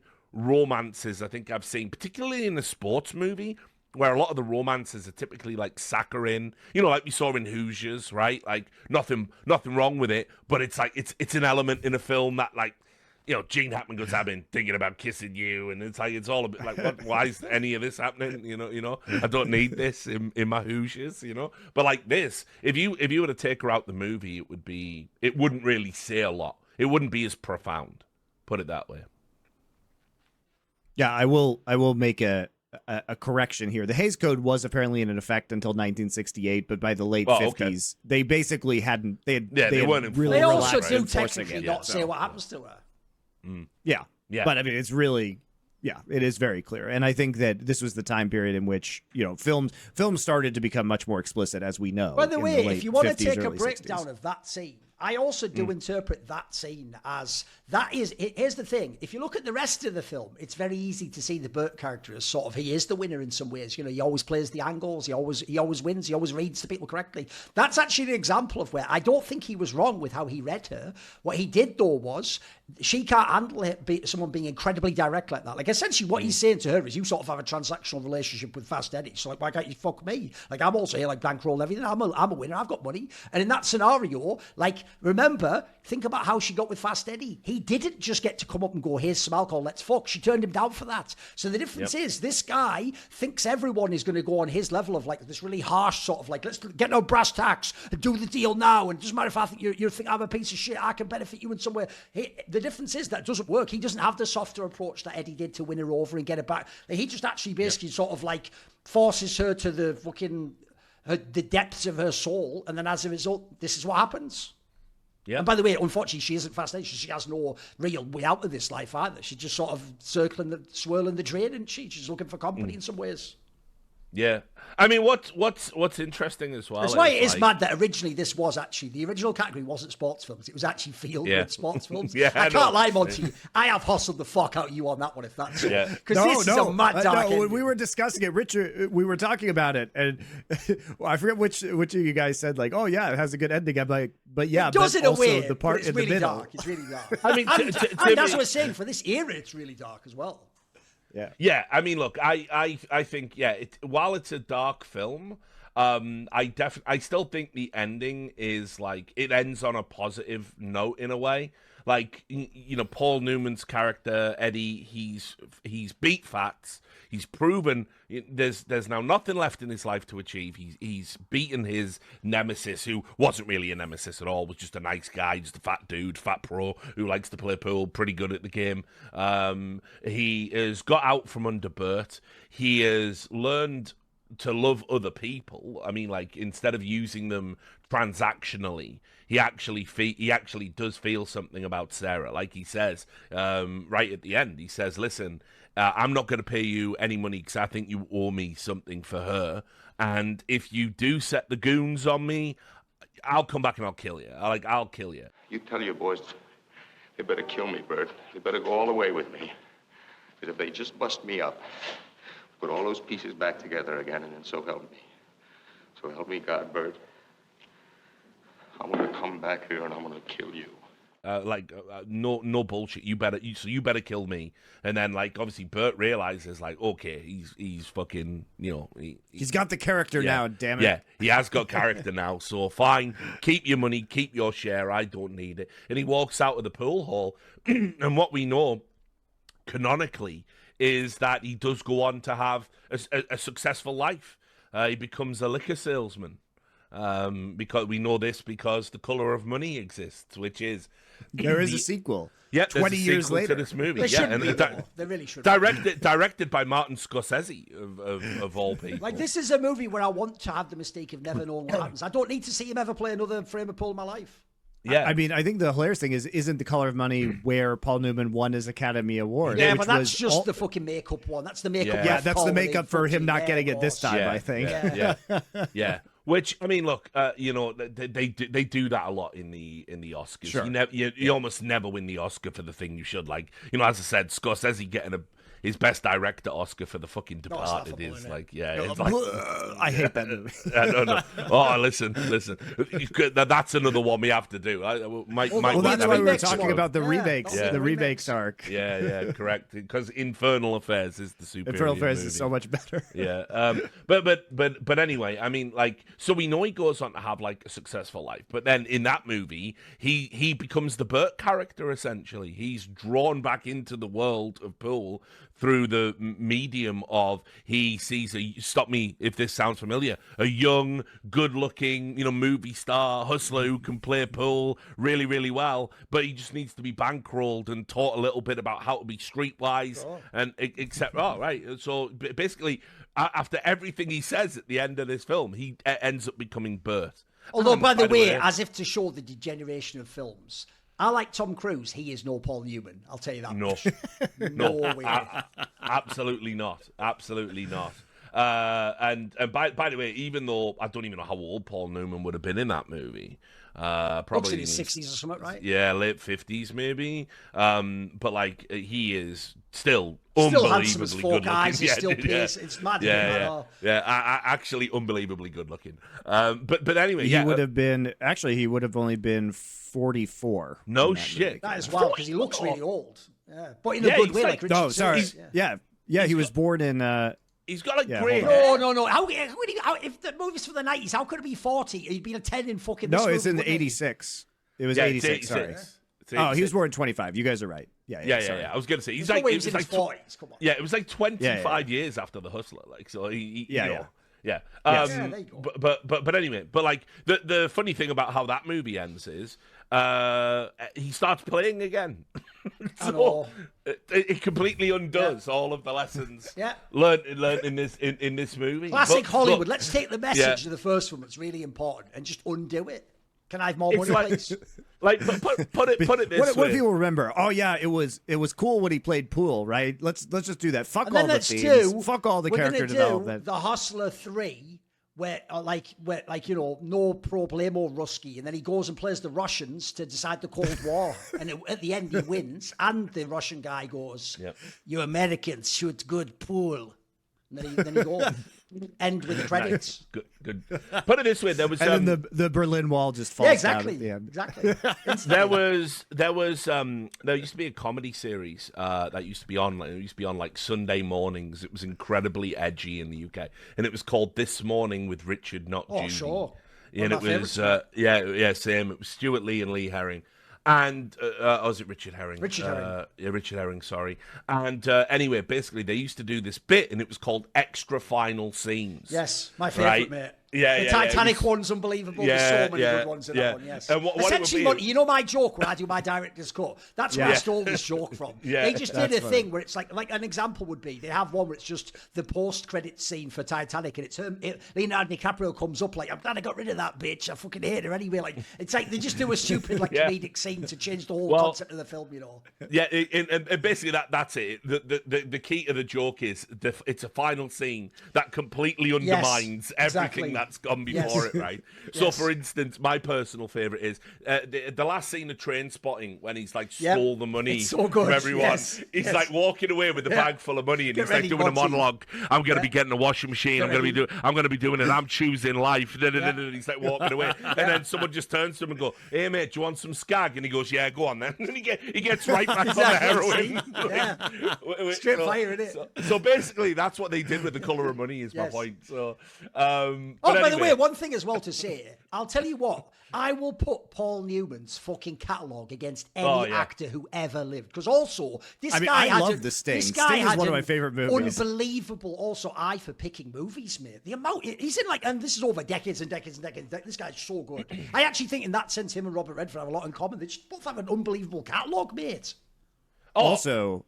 Just a genuinely good human being. Yes, he was. He was a good literally. If you're not American, you may not know this, but he has a brand of food products called Newman's Own, which you can still go to any supermarket in America and buy today. Famously, the salad dressing's the famous one. Salad dressing, yeah, and good salad dressings, by the way. They're good, and high quality products. That's not some sort of fucked up euphemism for you kids get crazy. It's just really Paul Newman salad dressing. his ranch, but anyway, what you could go and buy the salad dressing, and basically what it does is the Newman's Own company takes all of that money, all of the profits that company makes are donated to like children's charities. Only if they beat him at pool, though. No, that's not true, obviously. I'm fucking with you. And he just beats him 10-0 flat every time, you fucking wretch. His face is on all the bottles still. You need some character. And so he's donated he's dead now, but his company has donated like hundreds of millions of dollars over the years to children's charities. And he set up the company basically to... That's weird. Okay, keep going. Whatever. It is true. Suppose he'd given him a lot of money, yeah.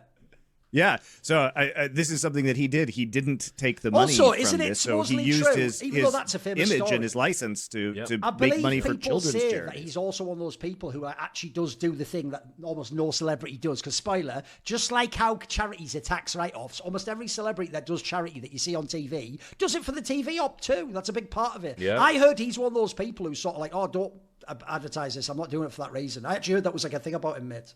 Mm-hmm. That he didn't go out of his way to brag about this. I don't think he even said it on the bottle, did it? Did he even say on the bottle that it goes to charity or something? I don't think he did. I think it was just a bottle of dressing, wasn't it? Yeah, I'll look up a picture. I don't have to look. I think so remember. off the top of my head. I'm sure I heard something like that. So, but I mean, like to speak to your point, Duncan, about his catalogue. I mean, like his output spans decades, and probably every decade since the 50s. He had a banger. He was in an actual banger movie. In the 60s, it's either this or Butch Cassidy and the Sundance Kid or Cool Hand Luke, maybe. Yeah, which is great. In the 70s, The Sting, easily. By the way, also in one of the most hilarious movies of all time, The Towering Inferno, which is just everything about that film is peak Hollywood. Then in the 80s, Color of Money, Shaw. Trying to think what else he did. He was. The Verdict is a good one if you've ever seen. Oh that yeah, one, there you go. one. Yeah, that's the Sidney Lumet movie. And then in the 90s, he was in the Hoodsucker Proxy. Very iconic role, yeah. Yeah, so I mean, like, and obviously in the Road to Perdition in 2000. Road to Perdition, which is great. And by the way, he steals that movie from Tom Hanks, which says a lot. So think about that, right? Think about that career where it's like, you know, his filmography might not be the most dense in terms of like every movie he did was a banger, but he would always put in every 10 years just some insane stellar performance in a stellar movie. He was quintessential Hollywood. Like, I mean, you have to, and like you say, a real good guy, like just a cool fucking dude in a world that doesn't produce a lot of cool dudes. And also, this is another thing, I'm going from memory, but wasn't he another person who was like famous for just staying with the same woman his whole career or something weird like that? Even though you'd think he'd have this like crazy I believe he's one of those people. I'll look it up. I think he's one of those people who had like a spouse for like 50 years. Or something, pretty like Pierce sure Brosnan, you know, one of those ones. Pretty sure he did. I mean, look, I'll put it this way, right? He is the ultimate contrast to George C. Scott. They couldn't have got it better. George C. Scott. Yeah, he had his second wife. His first wife he was only with for like 9 years. His second wife, Monty, he was with for 50 years. And this is from the late 50s onwards. So that's exactly the time when he could be a playboy. Fucking people Leonardo DiCaprio style. He wasn't. This guy was actually, he was actually one of those people you don't judge by the appearance, you know. Do you know how many wives George C. Scott had? I can't even imagine. Come on. 5. Right? He was married. Do you know how many heart attacks he survived? 3. Like George, before having a fucking aneurysm. Yeah, because the problem is every now and then it's all going great, and then he just turns to him and goes, "You owe me money," and then they go. I just can't, I can't imagine having 5 wives in one lifetime. Like the amount of. Like, how do you even go through that process 5 times? How did he have time for that with all of his working on movies, like just slapping together weddings logically, every 2 years? He didn't believe you should compare experiences with wives. They should all be independent. There you go. I'm just always amazed that these people have the time for this level of drama in their lives. George, are you doing other stuff? George C. Scott lived like 5 lifetimes, so he had one wife each of his lives. Remember, he was also in the fucking Marines. He enlisted after World War II, so he missed the big one just because of his age. But he was a United States Marine sergeant. Oh, by the way, I'm just going to say it now. I think in the future that should be an actor arc. George C. Scott movies. Oh well, that's Exorcist 3. That's coming in. Let's do it. I'll take Patton as a order. Yeah. There you go. Yeah. Oh, I mean. But like it's like I said, this movie is so like densely packed, like with like just a good cast, like a deep cast. But the 2 stars of the film, George C. Scott, Paul Newman, perfectly cast as the type of character they're playing. Excellent every single moment they're on camera. I don't really think either as well. I don't think there's anything that's kind of like hokey or like considering this movie came out in the 60s, it doesn't feel like dated or silly, or you know what I mean? It doesn't have the fake Hollywood artifice, mate. Like it's quite dark. It does have sort of real elements. By the way, the lead character is a fucking loser until the end of the film, where because he's lost everything in a sense, like then he suddenly turns, and then at the end, the conclusion, congrats, we don't beat you up. You just can't ever play pool again. Like roll credits, happy ending. Yeah, you're done. You're done in this town. Yeah. Oh, sick. Well, see you, Fats. You know what I mean? I'll put it this way as well. We can't even bang on Roger Ebert in this one. Oh wow, we got it right. He got it right. He said this was a 4-star, but for the wrong reasons, no doubt, right? Well, actually, I did highlight a quote. Hang on, it's on my list. It's on my list here. It's probably right at the end. What about the homosexual subtext between? No, there's Paul no gay subtext. Right, there's none of that. Right, they don't. Right, so let me see. Where was the fucking quote at the end? Right, yeah, here it is. I'll just read you the last paragraph.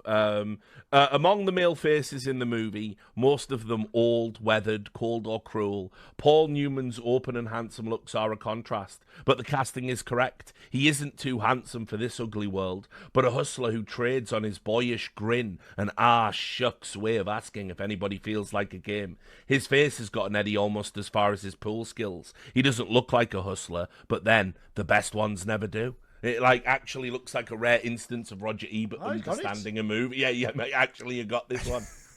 I don't know. That's how good this film is. Yeah, exactly. Maybe when he was It younger, gave Roger he could Ebert a understand bit of movies character. better. He actually sort of got it for once. It is crazy as well that Roger Ebert's still going strong. The Roger Ebert bit's still going strong after 60 episodes. Well, it's because the joke is he I mean, is secretly the fourth horseman of this fucking Yeah. show. He's the fourth.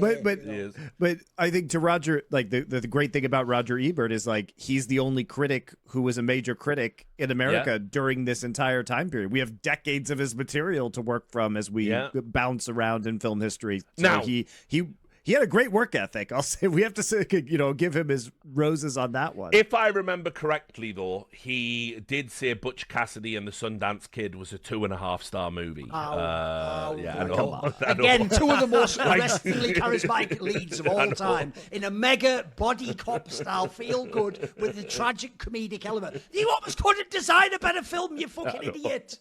Who doesn't like that film, for fuck's sake?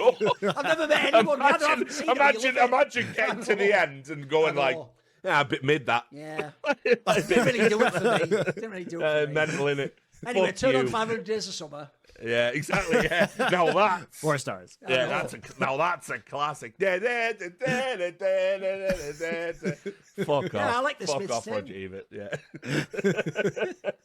By the way, anyway. that reminds me, since we've mentioned that film so many times, have you ever seen the meme that comes from that film? I didn't know it was from that film. It's the one where he does say, I like the Smiths too, or whatever, when they have, in the music shop. The meme you do, Monty, is it's a bit like the anime Padme Star Wars one. It's the idea that you get someone where it's you say you like something, but then they like the fucked up version of that, not the exact one that you like. So you like something I don't know what the angle would be. You're I love Carpenters, and then you're thinking of the fucking band from the 70s, and then they're thinking Jesus on the cross or something, it's some ridiculous thing with the girl one. Zoe's always the one thinking of the insane dark shit, and then you're the pleb going I love that too. That meme's actually pretty good. That has a lot of use in it. That has some legs. Oh, definitely.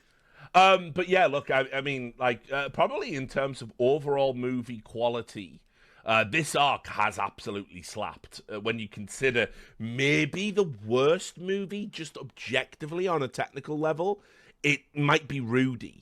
And that was obviously a real nice feel-good movie that we all enjoyed, and one of Duncan's favourite movies, flaws and all, warts and all. This movie is probably the best in the arc. I mean, overall. It was rated, I think. It has the most depth to it. Yeah. And but also as well, it's not just depth, it's really interesting performances. It's saying something that's actually profound, in a way that, Hoosiers isn't really you know what I mean?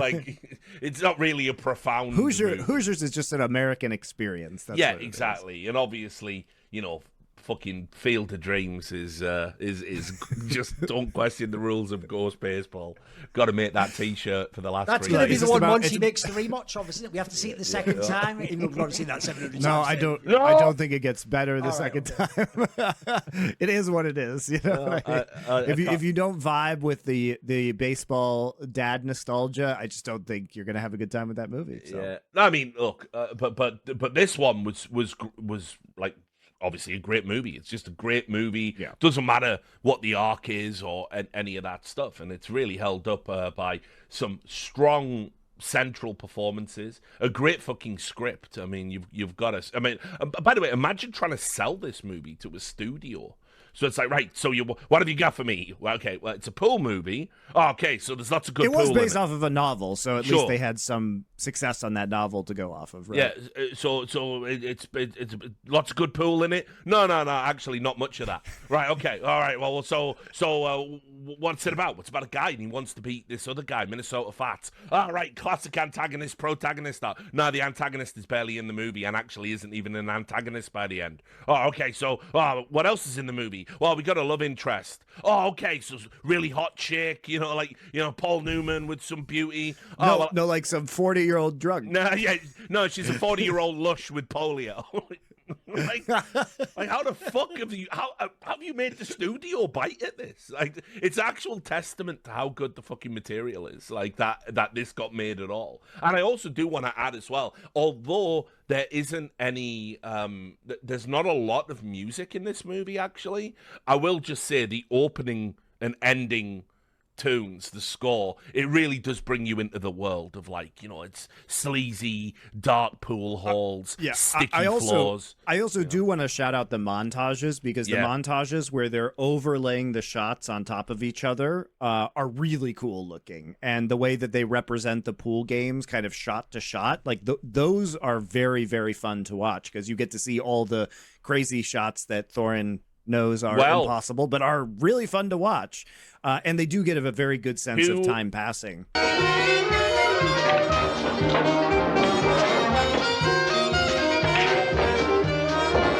One ball in the corner pocket.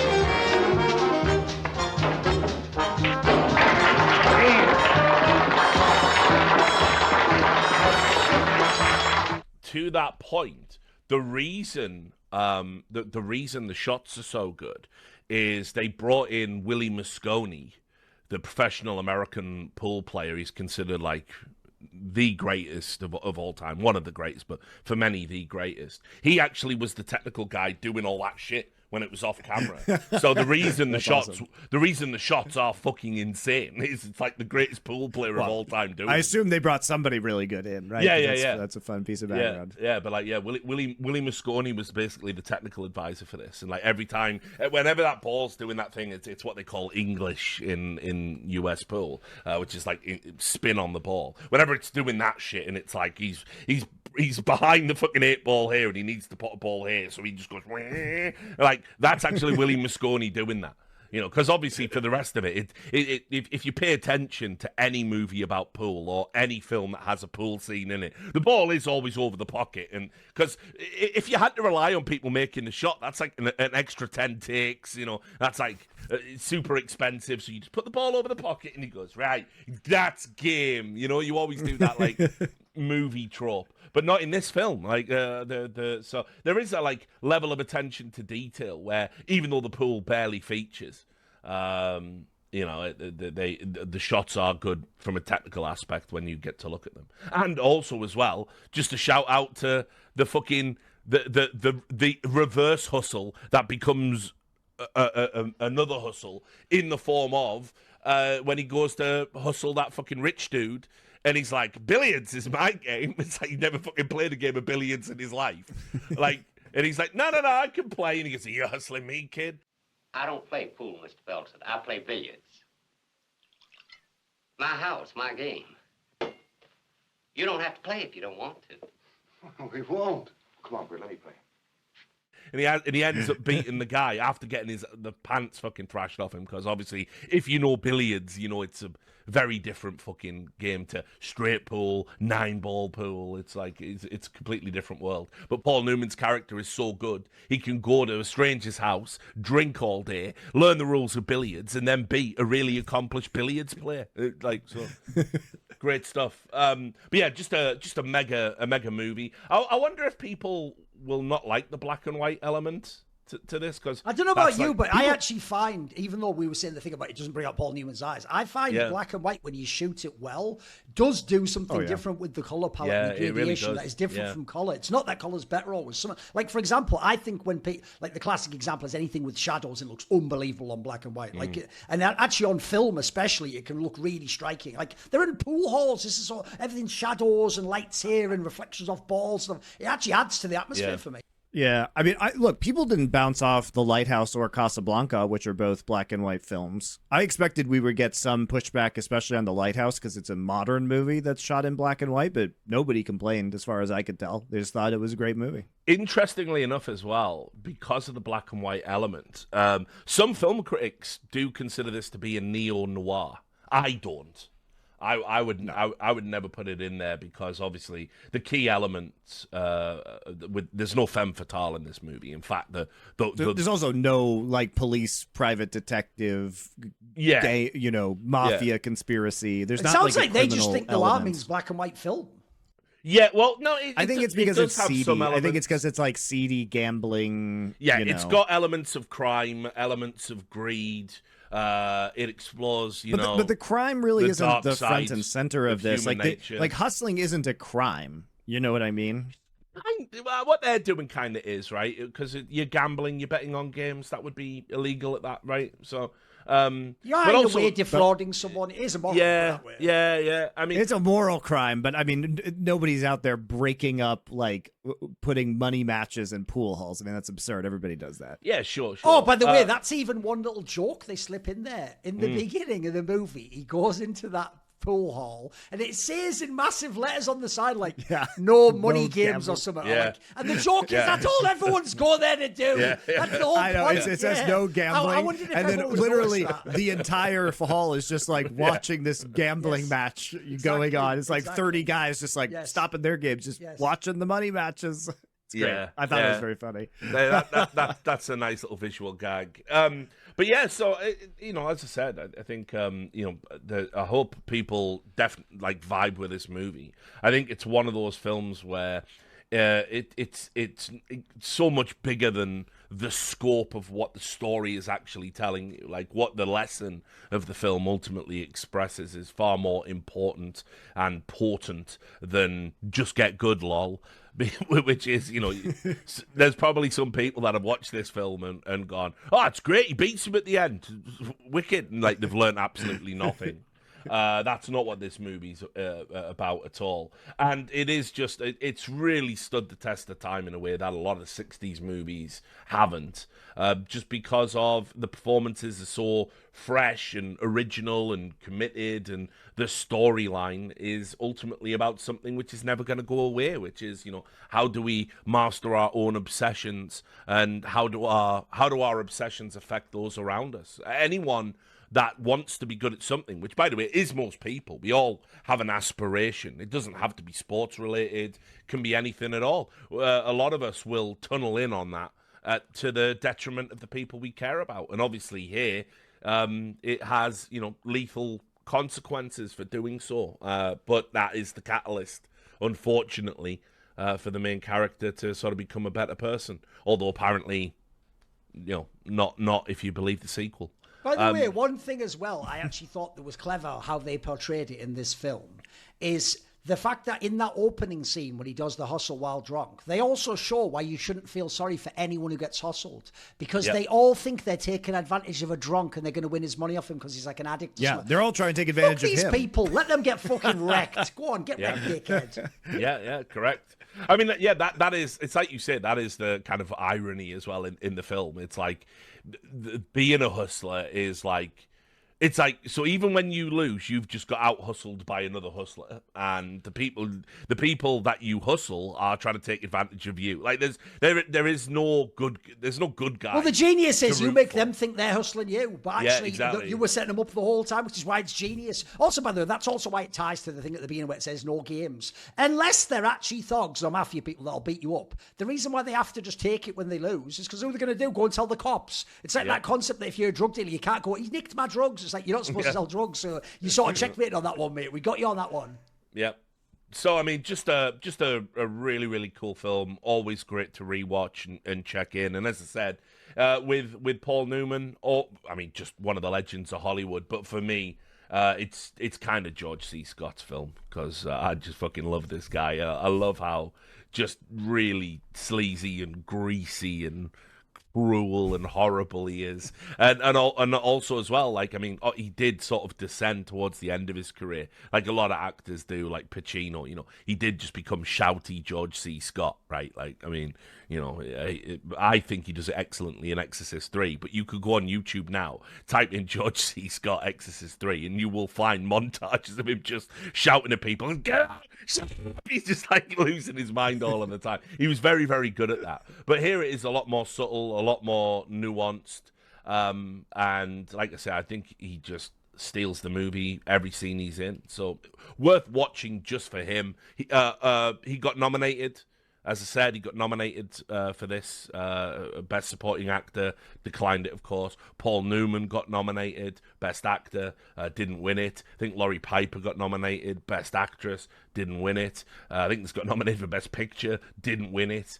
But I mean, like, it probably should have had all of those things. It's just, ultimately, it was a pretty controversial film for its time, and not a typical Hollywood feel-good movie in any way, shape, or form. So it's a fantastic film, really, really good, and very happy we ended the arc on this one. And now for something completely different, which is going to be psychedelic horror. We do keep things fresh here on Foreplay. Never know what's coming next. So we will see you for the first film in our next arc, Jacob's Ladder, next week. See you then.